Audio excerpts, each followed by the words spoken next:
뭐 이름을 한 4명이나 지어본 사람 없잖아요. 저보다 많이 이름 지어본 사람은 없죠. 어쨌든 저희 첫째는요, 늘 하나님이 거하시며 동행하셨으면 좋겠다라는 의미에서 시온이라고 이름을 지었어요. 그리고 둘째는요, 온 세계에 밝은 빛을 비추라는 의미로 슬기로운 서, 빛날 윤 해서 서윤이라고 이름을 지었고요. 셋째는 세상을 아름답게 해라 이런 의미로 세아라고 지었어요. 그리고 막내는요, 모든 순간을 하나님을 진심으로 사랑하고 늘 하나님을 생각하며 하나님을 따르는 삶이 되라는 의미로 정성소 생각할 유 해서 소유라고 이름을 지었어요. 자, 이제 여러분들의 이름, 우리 줌에도 있지만 우리 여러분들의 이름은 무슨 뜻이 있나요? 한번 생각해 보세요. 이제 뜻도 모르고 자랐다면 오늘 집에 가서 부모님께 한번 여쭤보세요. 도대체 내 이름을 지금 생각해 보니까, 근데 나 이렇게 먹고 생각해 보니까 내 이름 어떻게 지으셨어요? 한번 물어보세요. 예. 아마도 어머니 아버지가 결혼해서 낳아줬고 또 뭐 이름을 지으실 때는 한 달간의 유예 기간이 있어요. 벌금을 내지 않는, 출생신고를 해야 하는. 그 안에 엄청 고민이 많았을 거예요. 아마 지금 예슬이가 이제 혜준이를 안고 예배를 드리지만 혜준이 이름 정할 때도 고민이 엄청 많았을 거예요. 네, 그게 끄덕끄덕끄덕. 네. 그만큼 이름에는 의미가 있다라는 거예요. 깊은 뜻이 있습니다. 요즘에는 이제 글자 수가 좀 많아지기도 했죠. 뭐 짧으면 2글자 외자로 쓰기도 하고, 또 많으면 4글자, 5글자도 있는데, 이렇게 짧은 글자 몇 개에도 깊은 뜻이 있다는 거예요. 이름에는. 이름은 그 사람의 존재를 나타내죠. 그 사람의 모든 것이 담겨 있는 것이 무엇이냐면 이름이라는 거예요. 어느 날 저희 딸이 물어봤어요. 딸들이 기억할진 모르겠어요. 아니, 엄마랑 아빠가 결혼해서 우리를 낳았잖아요. 그러면 엄마 아빠는 할머니 할아버지가 결혼해서 또 사랑해서 엄마 아빠를 낳았잖아요. 계속 그렇게 낳고 했을 텐데, 그럼 하나님은 누가 낳았어요? 이렇게 물어봤어요. 갸우뚱 시온이가 물어봤는데 시온이는 기억 안 나죠? 안 나요? 시온이가 물어봤는데 여러분 뭐라고 대답하시겠어요? 누가 낳았어요? 라고 물어본다면 이렇게 묻는 거예요, 저에게. 그리고 제가 대답해 줬습니다. 하나님께서는 누구의 자녀로 태어나지 않으셨어. 성경에서는 하나님을 뭐라고 얘기하냐면 스스로 있는 자, I am who I am, 이렇게 말하고 있어 라고 제가 말을 해줬어요. 이 스스로 있는 자라는 말이요, 출애굽기 3장 14절에 나오는 말씀이에요. 하나님께서 처음으로 자신의 이름을 이제 모세에게 말씀하시는 장면이거든요. 거기서 하나님이 자신을 뭐라고 표현하시냐면 스스로 있는 자라고 얘기하신다는 거예요. 그 상황의 배경을 한 번 더 설명해 드릴까요? 모세가 이스라엘 백성을, 이제 애굽에 종살이 하던 이스라엘 백성을 딱 데리고 나오기 전에 하나님께서는 모세를 이제 리더로 세우셨잖아요. 그래서 이제 모세에게 명령을 하십니다. 너가 바로 왕에게 가서 이스라엘 백성을 보내줘라, 이렇게 얘기해라. 참 그 말도 이상하죠, 사실. 갑자기 모세가 뚜벅뚜벅 가서 이스라엘을 보내주십시오, 이제 놔주십시오, 이 말도 웃기잖아요. 근데 모세는 하나님 앞에 그 말도 이상한데 뭐라고 되물어 보냐면, 아니 제가 그러면 가서 나를 보내신 이가 누구라고 말할까요? 하나님 이름을 알아야 내가 누구의 이름으로 얘기하니까 이스라엘 보내주세요 이렇게 얘기해야 될 거 아니에요. 그래서 모세가 물어요. 하나님, 제가 가서 나를 보내신 이가 누구라고 말할까요? 이렇게 묻습니다. 근데 그 질문에 하나님이 대답하신 것이 무엇이었냐면 스스로 있는 자가 보냈다 해라. 자신의 이름을 스스로 있는 자라고 말씀하신 거예요. 이게 쉽게 이해가 되지 않는 말이죠. 전지전능한 하나님의 이름을 우리가 제한할 수 없잖아요. 그래서 무언가 이성준, 시온, 서윤, 세아, 소유 이렇게 이름 하나에 뭔가 의미를 함축적으로 하기에는 하나님의 이름이, 하나님의 능력이, 하나님의 그 놀라우심이 너무 많잖아요. 그거 이름으로 담아낼 수 없잖아요. 그래서 스스로 있는 자의 뜻을 조금 더 쉽게 말하면 이런 뜻인 거죠. 그곳에 계신다, 그는 늘 계신다, 이런 의미로 우리가 해석할 수 있다는 거예요. 그러니까 하나님께서는 스스로 있는 자라는 말씀을 하시면서 나는 어디에나 존재한다 라고 존재적 의미로서의 자신의 이름을 밝히신 거죠. 그거랑 연결해서 우리가 한번 생각해 볼까요? 우리의 이름, 성준이, 예슬이, 혜준이, 지은이, 규성이, 송유진, 장찬양, 임나래, 장하율, 여기 있는 모든 사람들 다 이름이 뭐냐면 존재를 나타낸다는 거예요. 그냥 우리가 편하게 전태가 이렇게 부를 수도 있어요. 하지만 그 이름은 보이지는 않지만, 드러나진 않았지만 그 사람의 존재를 나타내는 말이라는 겁니다. 하나님의 이름은 더 크죠. 하나님의 이름은 하나로 담아낼 수 없기 때문에 성경에서는요, 하나님의 이름을 정말 많은 이름으로 불러요. 몇 가지만 말씀드려 볼게요. 우리가 잘 알고 있는 여호와 샬롬, 이것도 성경의 이름으로, 하나님의 이름으로 나타나는데 뭐죠? 평강을 주시는 하나님에 대한 이름이에요. 여호와 이레, 이것도 인도하시는 하나님, 앞서 일하시는 하나님, 이란 뜻이죠. 여호와 라파, 우리의 치료자 되시는 하나님, 이런 뜻입니다. 이처럼 성경은 정말 많은 이름을 통해서 하나님의 존재에 대해서 말씀하고 있다는 것이죠. 이 중요한 하나님의 이름이 바로 오늘 10계명 중에 세 번째 계명에 해당하는 말씀이에요. 그러니까 이름과 연결됐다는 거예요, 세 번째 계명은. 그래서 오늘 7절 말씀이 오늘 3계명의 주된 본문 말씀인데요, 제가 한번 읽어볼게요. 너는 내 하나님 여호와의 이름을 망령되게 부르지 말라. 여호와는 그의 이름을 망령되게 부르는 자를 죄 없다 하지 아니하리라. 우리말 성경으로 한 번 더 읽어드릴까요? 너는 내 하나님 여호와의 이름을 함부로 부르지 말라. 여호와는 그 이름을 헛되이 받고 함부로 부르는 자들을 죄 없다 하지 않으실 것이다. 자, 이것이 세 번째 계명이에요. 10계명의 세 번째 계명. 제가 한번 다 정리해드리면 1절부터 4절까지는 하나님과 우리 사람과의 관계에 대한 계명이라 말씀드렸어요. 그리고 5절 이하의 계명은 사람과 사람들 사이의 관계의 계명이라고 얘기했어요. 그러면 이 네 번째 이제 안식일에 관한 거였지만 우리 배웠으니까 3계명, 이제 오늘 하나님과의 관계에서 마지막 3계명인데 이 3계명은 하나님의 이름을 함부로 부르지 말라는 게 계명이에요. 어찌 보면 되게 쉽죠. 쉬운 계명처럼 우리가 느껴질 수 있어요. 근데 그렇지 않다라는 거예요. 이 말씀을 우리가 잘 알면 이게 얼마나 어려운 하나님의 말씀의 계명인지 우리가 알게 되는 것입니다. 하나님 여호와의 이름을 망령되게 부르지 말래요. 근데 이 망령되게 부르는 자들이 어떻게 되냐면 하나님이 그것을 보고 그 죄를 그냥 넘어가지 않는데요. 무섭지 않아요? 하나님의 이름을 불렀는데 그게 망령되게 부르는 이름이라면 그 죄를 가볍게 여기지, 그냥 가만히 냅두지 않고 그냥 넘어가지 않겠다라고 말씀하시는 거예요. 너무 무섭죠? 아니, 이름을 도대체 어떻게 부르면 죄까지 묻는다고 하시나, 그 이름 부르는 걸로. 이렇게 생각할 수 있죠, 우리는. 그래서 우리가 먼저 망령되다라는 뜻이 무엇인지 오늘 정확하게 아는 게 좀 필요해요. 성경에서 개역개정에는 망령되다라고 말하고 있거든요. 그럼 망령되다라는 말이 무슨 뜻일까요? 원래의 의미는요, 비운다라는 말이에요. 조금 더 쉽게 말하면 실체가 없는, 값어치가 없다, 이런 의미가 망령되다라는 말의 원래 뜻이라는 거죠.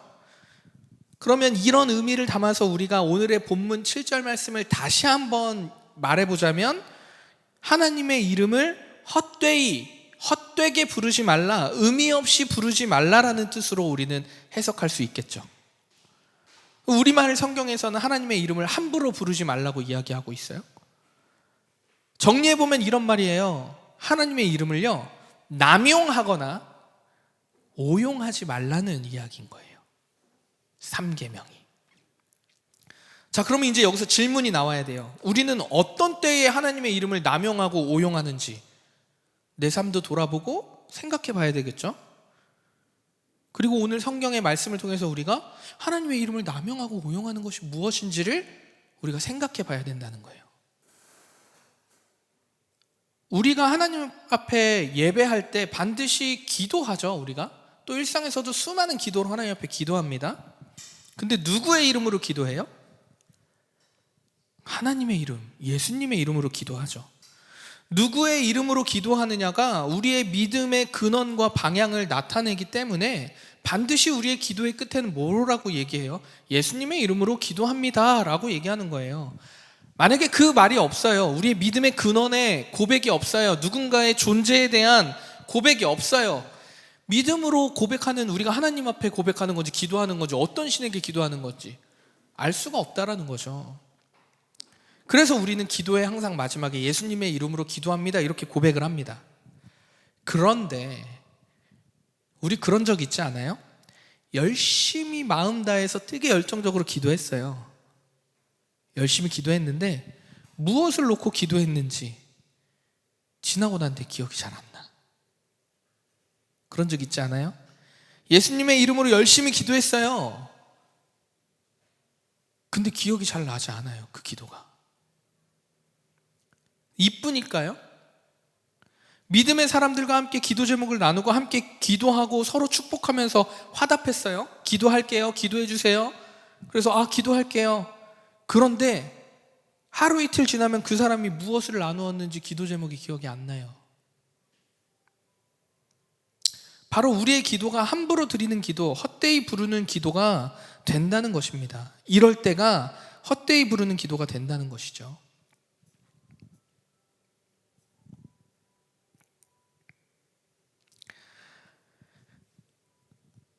우리의 기도가 함부로 드리는 기도, 헛되이 부르는 기도가 되는 것이 바로 우리 기도 생활에서 남용하고 있는 것이고 오용하고 있다고 표현하는 것입니다. 언젠가 한 성도에게서 제가 이런 말을 들은 적이 있어요. 함께 기도하겠습니다, 함께 기도할게, 이제 이런 말이 힘이 안 된다는 거예요. 믿어지지 않는데요, 기도한다는 그 말이. 그래서 부담스럽다라고 얘기하더라고요. 오래전 제가 들은 성도의 얘기였는데, 여러분은 어떠세요? 여러분이 기도 제목을 나누었어요? 근데 누군가가 기도할게요, 함께 할게요, 이게 와 닿으세요? 그 성도의 그 말이 저 한동안 제 마음속에 정말 오랜 시간 좀 자리 잡고 있었어요. 그래서 제가 매주일 예배 후에 우리 공동체 기도 제목을 나누잖아요. 근데 그 기도 제목을 함께 나누고 있지만 이 기도 제목을 처음 나눌 때 사실 제가 좀 망설였어요. 왜 그랬냐면 혹시나 예전에 그 성도처럼 부담스러워하지 않을까? 이런 고민이 있었기 때문이에요. 근데 그럴 때 하나님이 저에게 주신 마음이 무엇이었냐면 진심으로 마음을 다해 하나님의 이름으로 구하는 것이 중요하겠구나라는 생각이 들었다는 거예요. 우리가 하나님의 이름을 이렇게 남용하고 오용하는 이유가 무엇일까요? 이게 중요해요. 기도를 안 하지 않고 기도해요. 근데 왜 남용하고 오용해서 함부로 하나님의 이름을 쓰게 되는 걸까요? 우리가 열심히 기도하지만 무슨 기도 제목으로 기도하고 있는지 모르고 어떻게 기도했는지 기억이 나지 않고 기도 요청을 받아도 기도가 안 되는 이유가 무엇이냐는 거죠. 물어봐야 한다는 거예요. 저는 그 이유는 우리의 삶에서 하나님과 깊이 있는 관계를, 하나님과의 그 신뢰의 인격적인 관계를 맺지 못하기 때문이라는 거예요. 하나님에 대한 믿음과 신뢰가 없다 보니까 내가 기도했을 때 그 기도가 하나님의 이름으로, 예수님의 이름으로 기도는 하는데 헛되이 부르고 있는 거죠. 믿어지지 않으니까, 신뢰가 되지 않으니까, 의미 없이 소망 없이 형식만 갖춘 기도가 되는 것 아니겠습니까?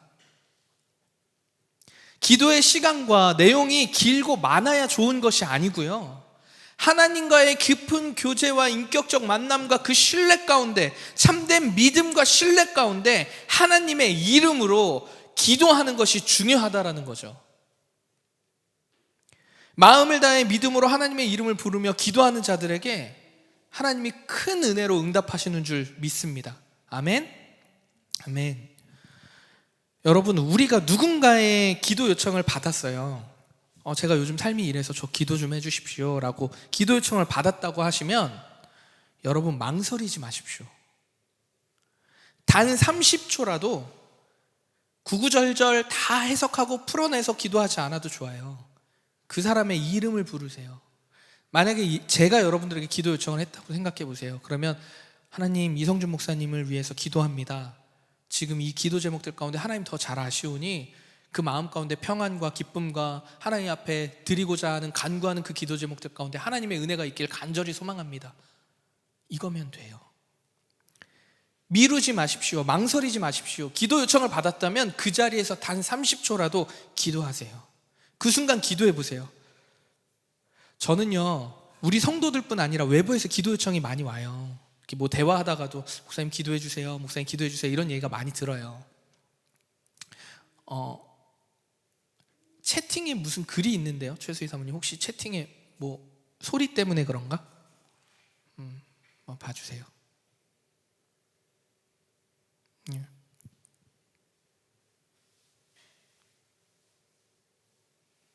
괜찮아요? 네. 저는 외부에서 기도 요청을 많이 해요, 저에게. 근데 저는요, 미루지 않아요. 바로 그 자리에서 기도합니다. 길지 않더라도 정확하게 그 사람의 이름을 부르면서 그 사람이 낸 기도 제목 가지고 기도해요. 근데 놀라운 건 뭔지 아세요? 그렇게 짧은 기도이지만 기도를 하면요, 때마다 그게 또 생각이 나요. 그때 기도했었는데 그분 어떻게 됐지? 하고 또 기도하게 됩니다. 그 자리에서 하나님, 그때 이런 기도 제목들 가운데 있었는데 하나님, 그 기도의 응답들이 있길 간절히 소망합니다. 이렇게 기도해요. 그러면 기도를 정해놓고 노트 필기해가면서 하진 않더라도 그 자리에서 기도하는 습관들이 세워지면요, 기도 요청이 왔을 때 하나님 앞에 믿음으로 함께 기도하는 그 은혜들을 경험하게 되면요, 계속해서 생각이 난다는 거예요, 그 기도 제목들이. 그리고 나면요, 기도한 사람들은요, 뭐가 생기는지 아세요? 같이 기도하는 사람은, 하나님을 신뢰한 인격적 관계가 맺어진 사람은 그 기도의 응답이 이루어졌는지 궁금해요. 그 기도의 제목의 결과가 어떻게 됐는지 궁금하다는 거예요. 그래서 다시 묻게 되죠. 만나면 어떻게 됐어요? 여러분, 기도 요청을 하신다면요, 반드시 꼭 기억하세요. 우리 성도님들, 우리 성도들끼리든 외부에든 여러분의 믿음의 동역자들 가운데 기도를 요청하시면요, 반드시 기도 응답에 대한 은혜도 나눠주셔야 돼요. 하나님의 이름으로 믿음으로 간절히 오용하고 남용하지 않고 간절히 열심히 기도했던 사람이 있다면 그 기도 응답에 대한 그 결과나 뭐 하나님의 일하심을 다시 나눠줬을 때 얼마나 함께 기뻐해 주겠어요. 꼭 기억하십시오. 기도 요청을 하실 때는 기도 요청에 대한 응답에 대한 은혜들을 다시 한번 나눠주시는 게 필요해요. 기도 요청, 위급하니까 하니까 기도 요청했어요. 그리고 나서 깜깜무소식은 안 돼요, 여러분. 나눔이 필요합니다. 그게 진실한 하나님의 이름으로 구하는 사람들의 태도와 자세라는 거죠. 우리 공동체의 기도뿐 아니라 우리 모든 삶에서 하나님의 이름으로 구하는 모든 기도 가운데 하나님을 향한 굳건한 믿음과 진실함이 담겨지기를 간절히 소망합니다. 이처럼 우리가 하나님의 이름으로 헛되이 기도하고 부르짖는 경우가 많다는 거예요. 오용하고 남용하는 거죠. 근데 이뿐이 아니에요. 하나님의 이름으로 남용하고 오용하는 것이 이것뿐이 아니고요, 우리의 교활함이 드러나는 때가 있어요. 언제냐면 나의 만족과 유익을 위해서 하나님의 이름을 가져다 쓰는 경우가 있어요. 예전에도 제가 말씀드린 적이 있었던 것 같은데, 저는 숭실대 현대기독교 음악과 노래 보컬 전공으로 졸업을 했어요. 근데 처음 입시 시험을 볼 때 이제 면접을 보거든요. 같이 이제 실기를 보고 나서. 근데 이제 저에게 교수님들이 여쭤보셨어요. 왜 이 학교를 지원했느냐, 우리 과를 지원했느냐, 이렇게 질문하셨는데 제가 뭐라고 얘기했냐면, 노래를 통해서 하나님의 영광을 나타내고 싶습니다 라고 제가 얘기했어요. 그때가 23살이었나? 4살이었나? 그때였어요. 지금 생각해 보면요, 그 고백이 전부 다 거짓이라고 말할 수는 없죠. 거짓은 아니에요. 하지만 그 안에 숨겨진 나의 욕심도 있었다라는 거죠. 어떤 욕심이에요? 하나님께서 도우셔서 내가 최고로 노래를 잘하는 사람이 되고 싶어. 그래서 하나님을 찬양하고 최고의 높은 자리로 올라가서 거기서 영향력을 나타내야지, 이런 하나님의 이름을 빙자한 내 안의 욕심을 나타내는 그런 마음이 제 안에 숨겨져 있었다라는 거예요. 저에게 있어서는 음악적 성공이라는 유혹이 이처럼 있었다면 보통의 많은 사람들에게도 이런 유혹 하나쯤 있잖아요. 성공에 대한 유혹. 하나님의 이름 안에 교묘히 숨기고 우리가 살 때 있지 않습니까?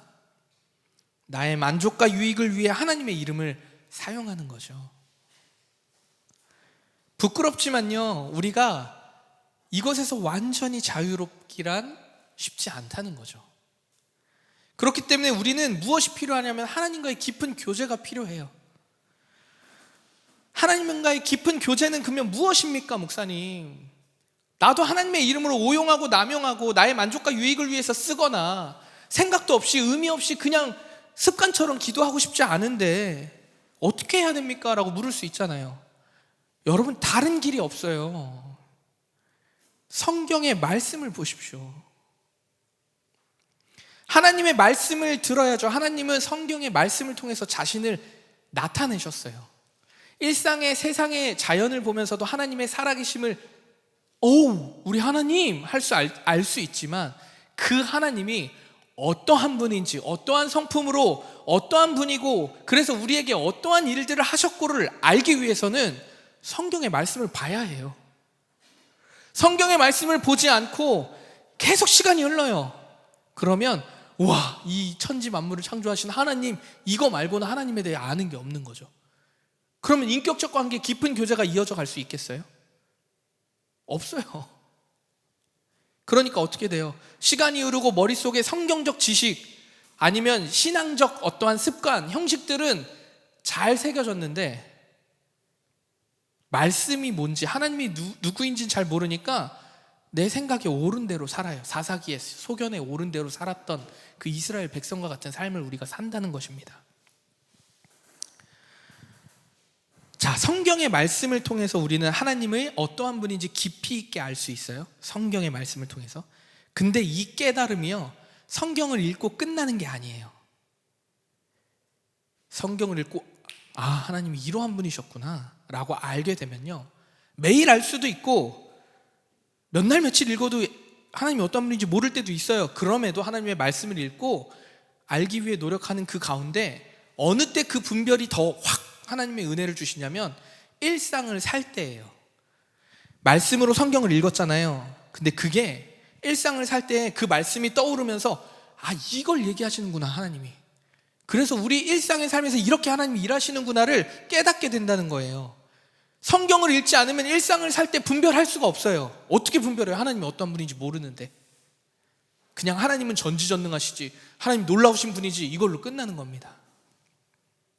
근데 우리가 일상에서 깨닫는 것도 우리의 힘으로 하느냐? 아니요. 늘 말씀을 읽고 해석할 때, 일상에서 그 말씀이 삶으로 적용할 때 이 모든 순간에 누가 함께 하세요? 하나님이 함께 하셔요. 더 정확하게는 성령, 하나님의 영이 우리와 함께 하셔서 은혜를 받을 수 있도록 우리의 마음과 생각들을 만져주시고 깨우게 하시고 변호사 되시고 변호자 되시고 우리에게 그 모든 능력을 성령의 이름으로 우리에게 주신다는 겁니다. 성경을 읽었던 묵상했던 말씀의 진리가 우리의 삶에서 다시 읽힐 수 있도록, 그래서 정말 실제하신 하나님을 경험할 수 있도록 성령 하나님께서 도우신다는 거죠. 바로 이때에, 이런 순간에 비로소 나의 만족과 유익이 위한 기도, 삶이 아니라 하나님 나라를 소망하게 되는 줄 믿습니다. 하나님 나라를 입만 뻐끗댔다고 기도한다고 되는 게 아니고요, 말씀을 보고 일상의 삶에서 성령의 도우심으로 읽히는 그런 삶의 모습들이 형성되지 않으면요, 하나님 나라를 아무리 기도해도 마음에 평안이 생기지 않는다는 거예요. 마지막으로 하나님의 이름을 헛되이 부른다는 것, 남용한다는 것, 오용한다는 것의 마지막의 모습은 또 어떤 것을 의미할까요? 삶의 태도를 말해요. 처음에도 말씀드렸지만 사람마다 이름에 깊은 의미를 담아서 그 존재를 나타낸다 그랬잖아요. 이름은. 그렇죠? 그 이름처럼 의미 있게 살기를 바라는 마음으로 부모님이 지어주셨을 거예요. 물론 제가 그 글을 적으면서, 설교의 말씀을 적으면서 조선 시대나 그런 어려운 때는 진짜 그냥 이름 짓는 경우도 있었던 것 같아요.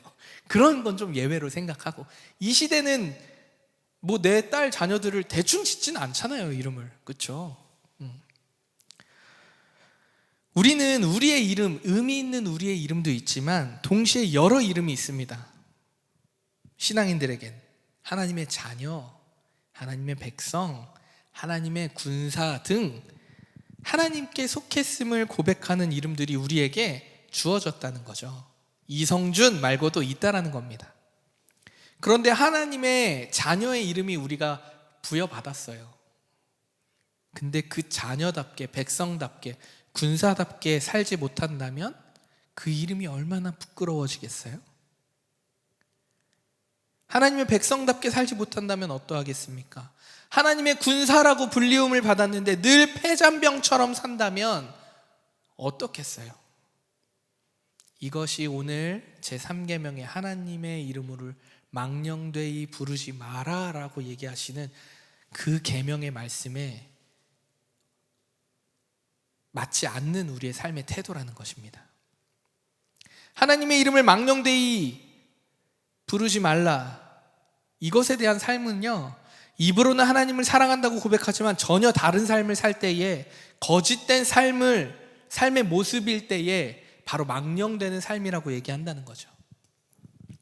물론 의도하지 않아요. 많은 그리스도인들이 의도하고 하나님을 오용하거나 남용하거나 마음대로 쓰거나 나의 만족과 유익을 위해 쓰거나 의미 없이 기도하면서 형식적으로 기도한다거나 삶의 태도를 막 마음대로 난 내 뜻대로 살 거야 이렇게 하는 그리스도인이 어디 있겠어요. 시작은 그렇지 않아요. 하지만 익숙해지는 거죠. 그리고 돌아보니 거짓된 삶이었다는 것을 깨닫는 경우도 있습니다. 얼마나 큰 은혜입니까? 그렇지만 지나온 삶에서 하나님의 은혜를 사모하지 않았기 때문에 점점 거짓된 삶으로 살아가는 경우가 매우 많다는 거예요. 머리로 아는 것과 실제로 그렇게 살아내는 것은요, 엄청난 괴리가, 큰 차이가 있다는 것을 우리가 잘 알고 있잖아요. 그래서 우리가 이런 말을 너무 자주 해요. 인간이니까, 죄인이니까, 이런 말을 너무 쉽게 해요. 사실 저도 그래요.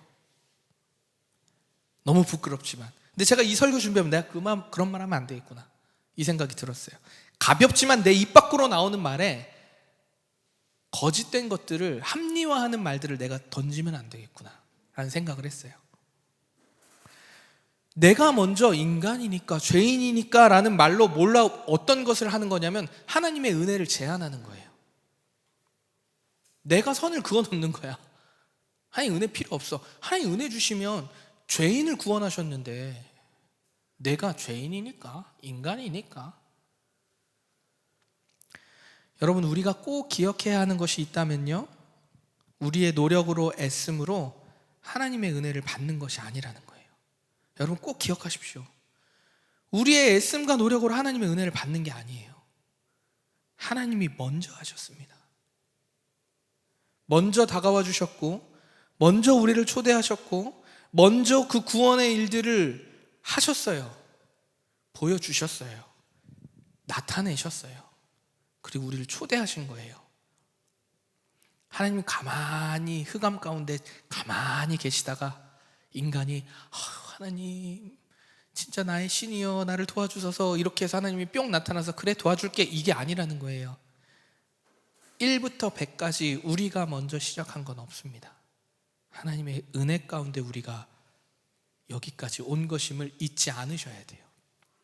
시작이 거기에요. 하나님과의 인격적 관계, 성경 말씀을 보는 것, 이 모든 것도 시작이 하나님의 은혜임을 잊으시면 어떻게 되냐면 나의 영역이 하나님의 영역을 침범하게 돼요. 무슨 얘기냐면 1부터 100까지의 영역이 있어요. 근데 내가 너무 낭망하고 힘들어서 내가 1밖에 없는 나의 1인데 하나님이 99의 은혜를 주셨구나라고 시작은 그렇게 은혜를 받아서 세례도 받고 하나님의 은혜로 살기로 결단하고 살아요. 근데 그 은혜가 점점 더 갈망하는 가운데 나의 형식과 습관과 나의 노력이 막 들어가요. 그러면 하나님이 일하시는 은혜보다 내가 노력하는 은혜들이 많아지는 거예요. 20, 30, 50. 그래서 하나님이 주셔야 될 은혜의 영역들을 내 힘으로 채워내고 있는 겁니다. 그리고 내 뜻대로 안 되면 어떻게 해요? 하나님 왜 응답 안 하셔? 이렇게 되는 거예요. 여러분, 은혜를 받으면 받을수록요, 내려놓는 게 필요한 것 같아요. 저는 그게 잘 안 됐거든요. 근데 점점 알게 돼요. 하나님이 알게 하세요. 내 힘으로 되는 게 없구나. 하나님이 하셔야 되는 거구나. 나는 간구하고 하나님 앞에 내려놓고 맡기는 연습이, 훈련이, 그 여정이, 삶의 믿음의 고백이 필요하구나.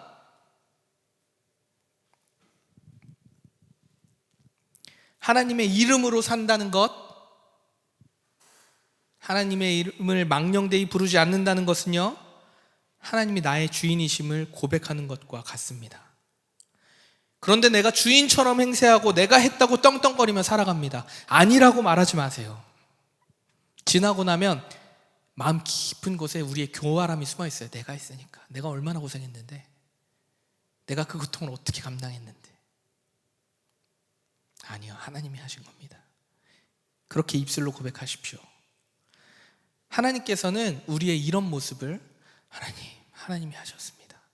이 고백을 기뻐하십니다. 믿으십니까? 하나님 기뻐하세요. 말씀의 결론을 맺을게요.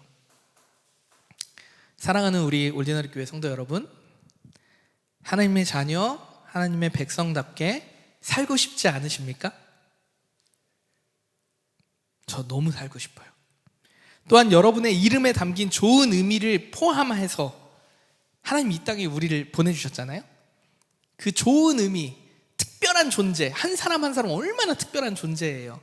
그 존재, 그것이 이 땅에 하나님의 일하심이라는, 나라는 존재가 하나님의 일하심과 하나님의 열매라는 것을 이 땅에 새기고 싶지 않으세요?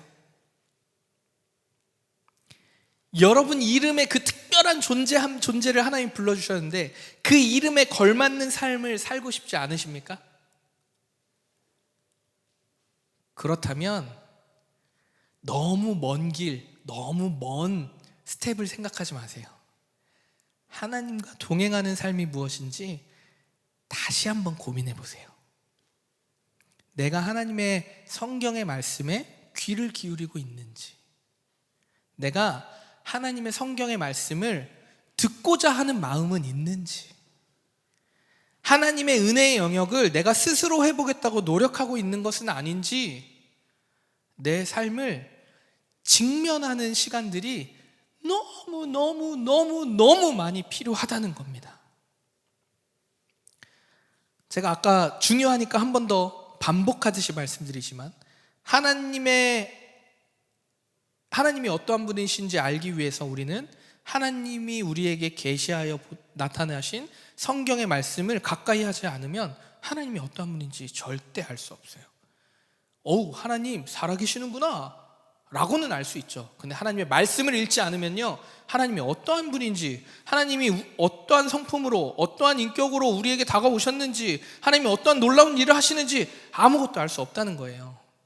그냥 늘 구원에 받았다라는 그 첫 걸음만 떼어놓고선 늘 돌고 있는 거예요. 제자리 걸음하고 있는 겁니다.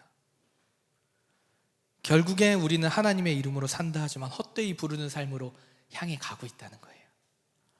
하나님께서는 우리에게 말씀으로 자신을 나타내셨어요. 말씀을 통해 하나님을 알아가기를 간절히 소망합니다.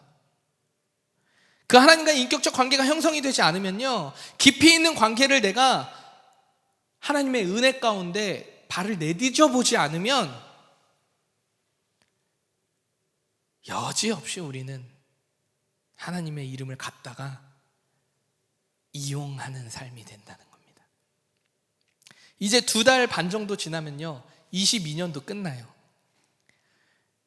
우리가 한 해를 마무리하고 한 해를 시작할 때마다 우리가 무슨 얘기를 하죠? 시간이 너무 빨라. 와, 세월이 너무 빨라.